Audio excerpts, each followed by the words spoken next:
it is day 7, 5+2 here on this 30-day tolerance break. I appreciate you watching. I appreciate you guys tuning in. So let's get you caught up. I think I haven't checked in with you since day 5. What has been going on in these past 2 days? Let's first talk about the weed situation, or the lack of weed situation. How am I feeling? Well, at this point, this is the first this is the first real time where I've been like, man, I really want to smoke some pot. I really want to eat an edible. This weekend has been a little bit rougher. I guess just all the extra free time. I've been around people smoking weed, but I have resisted, haven't broken that tolerance break. But it has been the first time so far since I started this experiment where I'm like, man, I could definitely use some pot. So I was expecting that to happen. I was expecting it to happen sooner than it had been. So, you know, it's here. My desire is here. The craving is here. But it's not overwhelming. At this point, I'm still able to resist. Have been resisting totally fine. Sleep is now starting to be an issue. I knew that was going to be a problem eventually, and we started to get to that point. The past 2 nights, sleep has been shit. Slept, 3 or 4 hours both nights, and those dreams, those horrific, vivid, nightmarish hellscape dreams have re-entered their way into my brain. Those don't make dreaming pleasant. Even the hours of sleep that I do get aren't super fun because they're filled with some fucked up imagery. But I'm gonna probably take some Tylenol PM, stuff like that, to help me fall asleep a little bit more soundly, a little bit more easily at night, because sleep is important. Holy shit, guys! I watched the movie Tickled yesterday. If you've never seen the documentary Tickled, I don't know why I'm talking about it, just because it really did tickle me in a certain sense.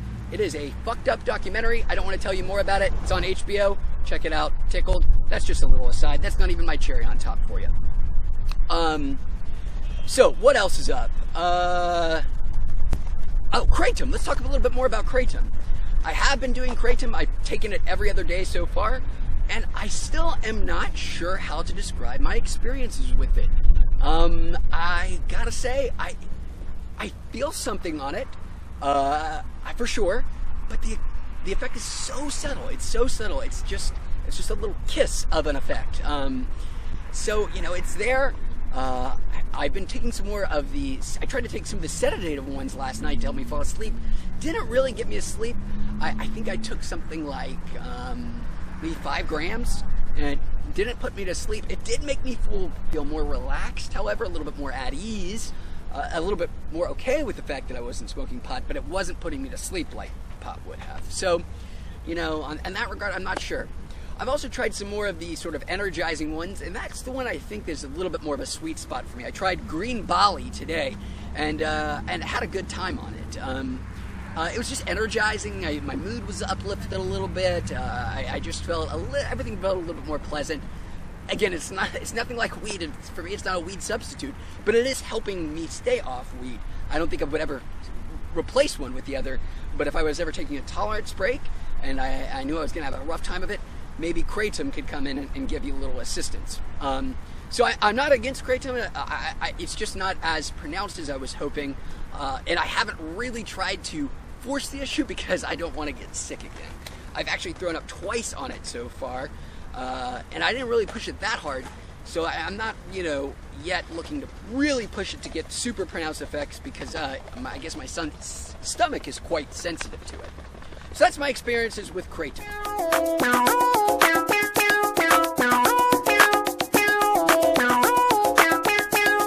All right, guys, it is time to put the cherry on top of this dispatch from the tolerance break. So this cherry on top is a little bit different than our ones in the past. It's more experiential, and it is not, unfortunately, available everywhere. So you have to be in the right place to experience it, and I am sorry about that. But this is the first cherry on top that I will say that you need to do while high. So you're going to want to do this one while high. This is the first one. Maybe I'm just bringing this up today because this is the first day I really felt like I wanted to get high. So, I'm just thinking about it. But my cherry on top today is to go to a 4DX movie. Now, if you don't know what that is, the 4DX movie, that is a movie in a theater with the motion seats and the crazy lighting that shines lights on you, the hyper nice sound, sprays water in your face, also sprays smelly shit on you. And it is, while high, a total fucking blast. Now, the first time I did it, I got way too high, and I remember turning to my partner at one point and saying, if we make it through this, I'm gonna know what it feels like to climb Mount Everest. And my partner turned back to me and said, yeah, or win the Super Bowl, because it was that intense. I was crazy. It was crazy. It was so much fun. It was so much fun. The second time I was more prepared for it, and I had an even better blast. Without the, like, oh, this is too intense parts. It is just a thrill ride from start to finish. Pick the right movie, and you're going to have a blast. So, like, pick a Marvel blockbuster, wait for a Star Wars.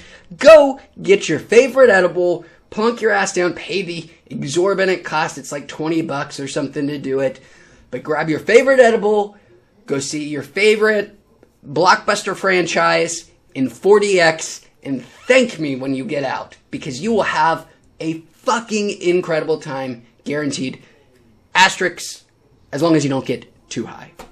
But who cares if you do, because it's still going to be fun as hell. And that, guys, is the cherry on top, and that is going to do it for this Dispatches from the Tolerance break here on Wheats. As always, thank you so much for watching, and we will see you on the next review and or dispatch. Peace.